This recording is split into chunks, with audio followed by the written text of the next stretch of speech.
Support ProPlay Games on Patreon. Welcome back to Day 2 DigiFest Miami. This is Top 16. Joining me now, we have Yadam. How are you feeling, Yadam? Feeling good, man. Feeling good. Excited to see what Top 16 is going to show us today. Yeah, so round one, we had an amazing match. Noah taking it 2-0 with Digimon over Tyler, who was like on table one the entire day yesterday. Yeah, he was playing Blue Hybrid. I know we wanted to showcase the Cherubimon. Before we started the stream, we were talking about who we're going to showcase, and it's like, hey, Cherubimon, because of course. we don't know what's going to happen with the Blue Hybrid, he might have got to right? go to real quick, Exactly. but it's the opposite. Exactly. So I'm sad I missed that match. Yeah. I will definitely be looking over the VOD to review that game. But you are here now, and we're going to have more amazing matches. I do have the bracket for you guys. So it turns out there was a slight technical issues with the pairings, but we should now have the correct bracket, which you guys can see here. So these are the players that have moved on to the top 8. We have Diego going up against David, Benjamin going up against Jackson, and Andres against Donan, and Chas against Noah, who we just saw with the Cherubimon. I see. So I believe, so who are we commentating on this round? So our next match, if I am correct, should be Diego against David. I know Diego is the undefeated player with Lilith Loop yesterday. From Swiss, right? Signing into the Titanman package. Correct. David, if you give me a second, we can see what David is playing. David, no surprise, is playing the Blue Hybrid, which, as we saw from that glorious pie chart, Blue Hybrid taking up the majority of the top 16 the here. Glorious pie chart. So I'm glad to see, and also sad to see, that my predictions from yesterday came a little true. I was thinking maybe 55% blue. I wasn't expecting over 60. It's like 60. 68. Yeah, it's like over 2/3. Yeah, if you count Magna and the Bond in there, yeah, it's a little bit. It looks like the players are about to get But that deck ready. is just very powerful. I'm excited to see how Diego plays. Diego's showed us time and time again that he is very skilled in this matchup, and I'm excited to see if he can pull it off versus the Blue Hybrid. So this is going to be top 8 of Day 2 here in DigiFest Miami. Again, hosted by ProPlay Games. We're going to get the names for you guys. We have David going up against Diego. Let me fix the names 1 second for you guys. I see. Give me 1 second. So again, Diego is on the left, where Noah, where David is on the right. I see. But we have a strong start as our Madoki Betamon does come up in the back with our Siakomon in the front, showing both of the quote-unquote floodgate minions against Diego. Now, the Madoki Betamon in this matchup is a little bit more important, so I'm surprised to see that he didn't just have it in the front. Maybe he's not aware of what his opponent's playing, as the Siakomon, I don't believe, really has much interaction in this specific matchup. Yeah, very early build-up from Diego here. You want to get those Icemon going as early as possible. The power of the draw and discard engine for purple, just so powerful. So I don't believe he saw the scatter mode this game. I think he saw the discarded Icemon, the one that affects in trash, but he just built up in the back because the 3 memory that you can give an opponent nowadays is just very, very powerful. And this card just has jamming, but hits into an ice wall. I mean, it did have jamming, but option cards are options. Again, and many times in this tournament, I've said, well, they've hit a Hammer Spark, they've hit a Jackrabbit, they've choked themselves to 1. And I thought, well, maybe that's pretty good, and then the opponent just pops off. So. Oh, yeah, I mean, if David has access to a Hammer Spark here, he could definitely extend his turn by quite a bit. It looks like it's going to be just the Kumamon. Getting rid of the Demi Marimon is actually quite relevant. That's one less card cycle that Diego's going to have access to. But, you know, Diego was undefeated yesterday, doing so well in Swiss. We're going to see if he can continue his streak here. He did win his first round in top 16. Cerberus going to be swinging again. And this time he's fortunate to not see an option or a tamer. At the end of the day, David does have 3 Digimon that are facing him, with specifically the Madoki Betamon on the board. I believe a Deathclaw. We need something to get that card off the board, you know? For sure. But we do have to have a Digimon 2 Deathclaw. We can't just Deathclaw this Cerberus, right? Especially now that we lost the Demi Marimon. The value that we get off of deleting our own Digimon isn't good enough. But we have the perfect stack in the back, the Gabu Demi Eyes. That is the dream stack. The 6-4. The 6-4. So hopefully, well, maybe not. I'm unbiased. A Deathclaw may be in the works for Diego. He might be building up to a very strong turn coming up in the following play. And I want to see how David is going to approach this matchup. You know, we see the New Age or the standard Blue Hybrid. It's a bit more control focused, not as aggressive, focusing on the stun. But against Lilith, you don't really want to give them a lot of time, as with enough time, Lilith is going to win any game, right? Exactly. So this is a very similar scenario yesterday that we saw where Diego, okay, his board literally is Eismon plus another Digimon at 1 memory. What can he do from here? And that's what's so crazy about Lilith. He can hit into a Hammer Spark. I mean, yeah, I guess that's an Ice Wall and a Hammer Spark in security. And this is very strong because we already have an established Tommy with a Tommy in the back. If we can somehow strip the sources off this Eismon and freeze it, it doesn't seem like Diego, or well, maybe like a Howling Memory would be absurd coming out from David here. And then that would force Diego to have the kill option. Yeah. Well, not Deathclaw, but calling from any sort of kill spell. Or you can also Beowulf. I mean, that's come on, 1 memory. Arguably worse. Arguably that's way worse. Pre-release Beowulf, I see. Yeah. So this effectively deals with the entire board for 1 memory. Insane. Yeah. A little unlucky, it seems, from the purple side. And purple, again, like I've said earlier, does have a typical time with this matchup, historically. So it is not surprising to see that the security has just been so detrimental for Diego this game. Maybe he'd had other game plan, other things in the works, but that Ice Wall, that Hammer Spark immediately put a wrench in that. Oh, for sure. David getting some good security checks. That also means that he's down to 2 security himself. Diego going a bit on the aggressive. Usually I would have thought it's, the opposite. David being more reserved with his attacks.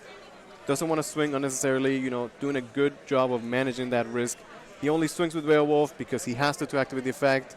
And what a great swing that was. No, I agree. That swing was a necessary swing, right? So we're back to the idea of when do we swing? We swing when it is necessary. Now, he doesn't have game. He didn't have game because he was at 0 memory. So why would he risk hitting into a Deathclaw, hitting into any option that could be detrimental, a Dead or Alive or something? The double Gossi. It's funny. It's double Gossi facing against the double Madoki Betamon.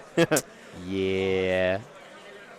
BT7. Yeah. It does feel like David is in control here, though. He's got, 4 Digimon to work with. He's got Tamers. No, I definitely agree. The fact that he's going for game right now. What is he scared of, the fact right? that he has the Madoki, again, it has to be Deathclaw, right? Deathclaw, Dead or Alives are the things that would maybe change the game plan a little bit. But other than that, there's no other purple option that could do anything in this game, unless Diego plays, Fly Bullet and things like that, which we've seen his list. It's possible. We see, Diego with the Altar Lilith, but I'm sure he wants the price card Lilith instead. I'm pretty sure. And then we're just going to turn this Madoki Betamon sideways because even if there's even if it was a Jack trade, it's not going to matter. Even 2 and a sword. And there's the Kumamon 4 game, just like that. David quickly taking game number 1. Yeah, and just like that, very, very quick, very swift game 1 from David. There's nothing much that can be said there. He had the early floodgates. He attacked when it was necessary, and we also got a little lucky off of our own security. Oh, yeah, for sure. I mean, he hit Hammer Spark and Ice Wall, and both the times it, instantly passed turn, exactly what David wanted to see. And this is what I was talking about yesterday even today. Diego had such an amazing run going undefeated in Swiss. He already won his round 1 of top 16. Which was against Blue Hybrid as well. Yeah, but this is a single elimination tournament. If he loses, he's out. This could be the only loss of his weekend, and he would still end at 8th place. Yeah, and I mean, that's the way that top 16 is. The Swiss rounds are a little bit more forgiving, right? That's the whole idea. You can lose a round, not tilt, continue to go forward, and you can still make it. As we saw, Tristan had a difficult game versus Diego. It was very difficult for him to see that loss, but he still was able to make top 16. Unfortunately, again, he wasn't able to continue that streak, but it happens. That's how top 16 works. You have to be very, very Do you know what Tristan played against? Blue Hybrid. Makes sense. Yeah, again, with 2/3 of the field being Blue Hybrid, the chances are... It's likely. I mean, there are also some yellow decks which could be, farming, quote-unquote, these Blue Hybrids, and you can get later, but, it's funny because what I was telling Max is that at Texas it was a similar story where the split was majority of blue players, and there was 1 or 2 yellow hybrids, and the yellow hybrids lost to the blue players. Because even though it's a good matchup, it's still a losable matchup. Exactly. Yeah. It's not a 100% favorite on one side. It's just like in the previous format, and I allude to it very often because it's very similar. Gabuban versus Security Control, which has a lot of similarities in this matchup. And what made that, the matchup wasn't unwinnable for the Gabuban players, but it was definitely a hard one to win. Now, in this new format, the fact that Blue has access to Tamers, which are uninterruptible by, options, security effects, unless you have weird techs in your deck, which I don't think people are really playing, they can just outpace them and take their time with these matchups. But that's not to say these matchups aren't hard. You know, we've seen a lot of comeback from cards that we've never seen before. Holy Flame has just been absolute huge impact. How crazy is it that card has never seen any like competitive play, and all of a sudden, that's in every yellow deck. If every yellow side deck, they have it because that card is super duper strong in this specific matchup. Because without a +1 security, which I don't believe Blue has access to, they basically pass the turn. Well, they have access to, but no cards that they would play in any reasonable Blue hybrid deck. Exactly. Yeah. So exactly, you do see these standard decks, these meta decks. Too long, but well, technicality. Exactly. That's why I was like, normally, unless they get to that guy, but that guy's doing a lot of things. Yeah. Well, here the players are getting ready to start game 2. So who David taking game 1. Yeah, who is gonna start? It's funny because it was Diego going on the. He was the more aggressive player. You would think it's Blue trying to rush down the purple deck. David starting off with the Madoka Betamon. But again, this is the caveat of purple. Purple's cards always have needed to have their on deletion effects activate. So to trigger the on deletion, you either have to have the spell or you have to attack security. And because David played in a way where none of his Digimon were suspended, there was no other way that he can force the deletion. So he had to go for the checks, and he just checked the hammer and the ice wall. Yeah, I mean, so David got good security checks, but he also set himself up for success. Exactly. He played well, and he took so much advantage of when that happened. That Beowulf was insane and absolutely game-winning. Exactly, but that's just the way that the matchup is, and that's always something that Purple has had to struggle with in this matchup. The security of Blue is something that we just can't handle sometimes. But we do see here our Kinkakumon, which is going to allow this Cerberus that's on top. We had a 4, so we didn't whip on the 4. We analogged for the 5, and now we have a way to deal with this Madoki Betamon on attacking, which is very, very important. This Madoki Betamon puts so much pressure on Diego's deck that it needs to be dealt with. And the fact that we're not really playing too many of these level 4s that deal with it have left us in a scenario that we have to see it. Yeah, so instead of bringing out Madoka Betamon to wreak havoc, he's got to hide it. He's got a target on his back. He's got to tuck it away. Yeah. Again, Madoki Betamon, an offensive and defensive card. Because what are the cards that we're afraid of in Diego Security? Jack Raids and Death Claws. I mean, we really can try to play around Death Claw as much as possible, but sometimes it is what it is, right? Right, but you can definitely play around the Jack But Raid we definitely can play around, exactly. So we're saving the Madoki for later. And we're going to go take the swing, and we're going to trigger the effect to discard a card, again, advancing our game state and deleting a card for free. Very, very strong. So we discarded the Lilith. Maybe the Lilith was unnecessary. And Davis is a great hit for David. Not a good card to see again for Diego. And that's just Blue security, man. And we do see another analog boy. So we do have 2 boys on the board as we have a choice between Izmon, Gazimon, and I believe another one of the dogs. Yeah, the thing for the analog use is that for you to get the memory, he requires that your Digimon has sources when it's destroyed.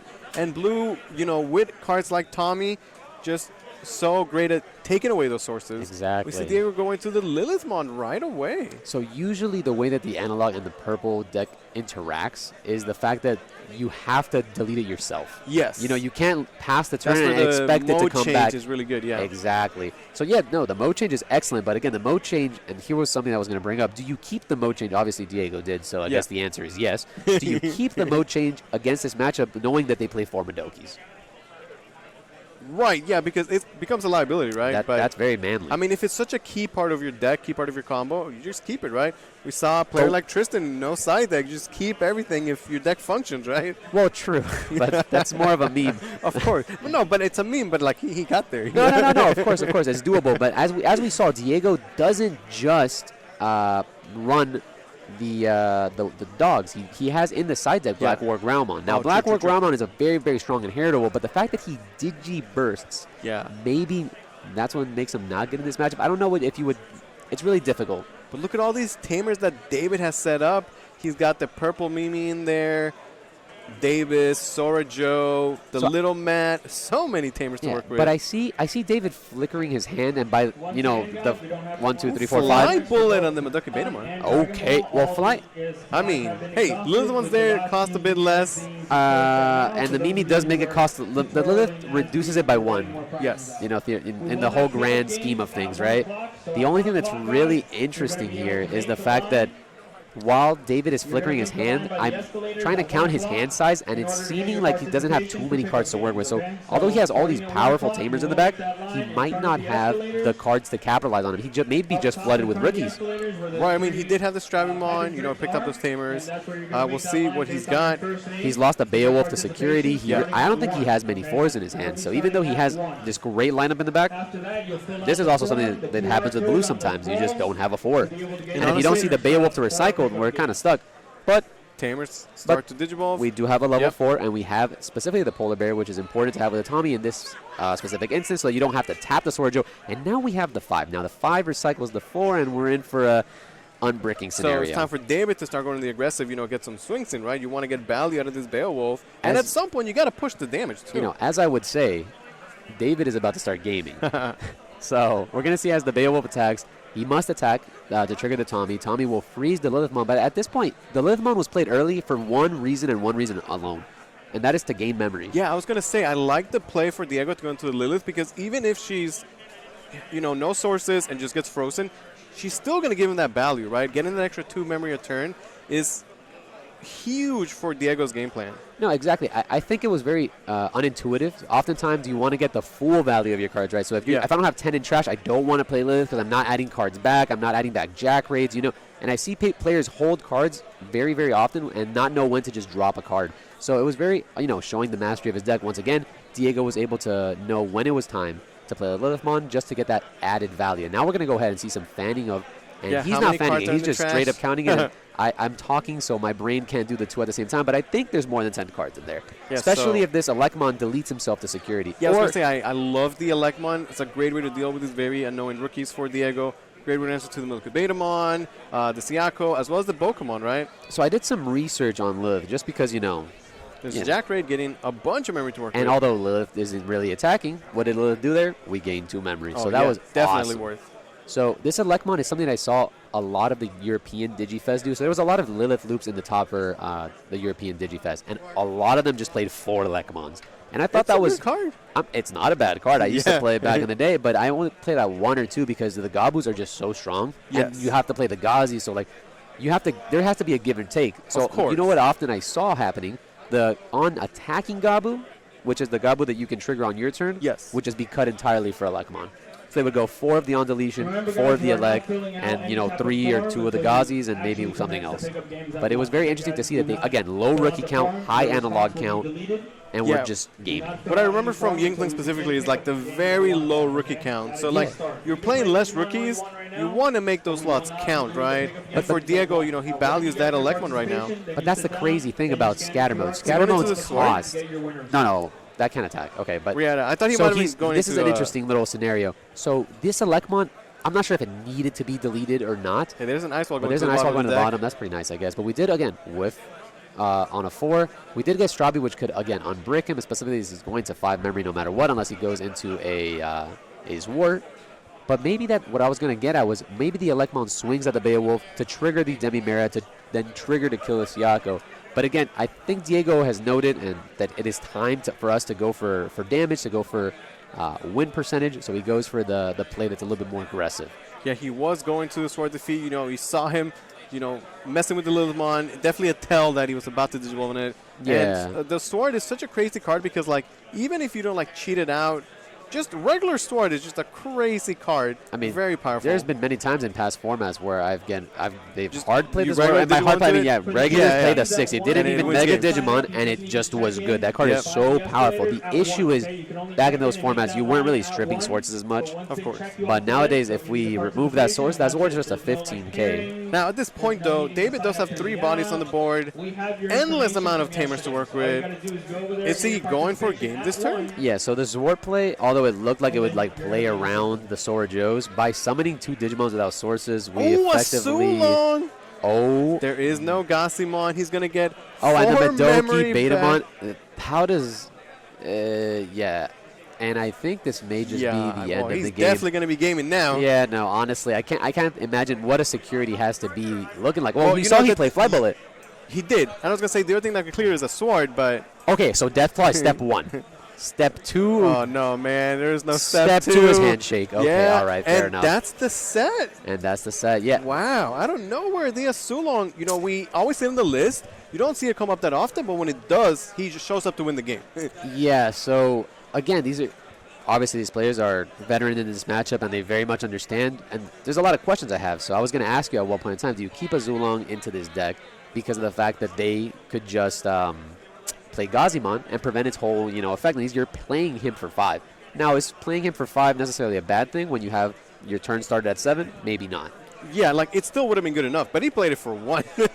Yeah, that card was crazy. But what I do often see from the blue players is that they choose to just forego the Azulong, and then they just go Hexablow. Right? Hexablow would have also been almost equivalently as strong there because that Zor was never turning sideways. Those rookies, he might have been whiffing on 4s, and it could have just frozen the board entirely and with the effect of 1 or 2 Sora Joes that he had access to. But that's just the way the cookie crumbles sometimes. That was a crazy game, and, Diego had such an amazing run going undefeated in Day 1 Swiss. He won his first match in Top 16, but taken out by David with the blue hybrid there. Yeah, and it just shows how powerful the blue hybrid into the purple matchup is. It's always been this way. It seems like they have access to the Madoki Betamon, and once they have access to the Madoki Betamon, which is a more recent addition. Yes, everybody loves that guy now. It's love maybe him or hate him, I guess. Yeah, depending on which side of the board he's in. I didn't hardly to make it like, oh, I hate this guy, but it was like I inhaled to explain. Yeah, he's the watermelon. Yeah. So I hard inhaled because of the fact that now it's something that they have access to. That's the whole main argument for blue. They have access to everything. They have it all. They have the highest consistency deck, highest consistency rookies. They have memory gain. They have aggression. They have security plus whatever because of Azulong. They have removal. What don't they have? Yeah. And I do like the Azulong a lot based on the playstyle of how the blue hybrid players are doing, where they're not being aggressive with their deck. They're taking this control aspect, slowing the game down, and then you don't want to take those risky swings unless you're going for game. And at that point, Azulong is the perfect card to go for game, This is the turn where I win the game. Azulong swinging for 3 or 4 checks, and you have the hybrids to back it up, even if there was the Deathclaw or 2. Yeah, I was step 1 was Deathclaw, and then step 2 and 3 was like sword and second sword, I guess, right? Yeah, second sword, fly bullet, and then pray. Yeah, a lot of prayage. But maybe we'll take some time to go ahead and read some of you guys' questions and see where we're at. Yeah, it's been a pretty good day so far. This is that was the top 8 round. We have other matches going on, so it might be a little bit before we get to the next match. But definitely stay tuned. It's been a great show so far. I hope you guys have been enjoying it.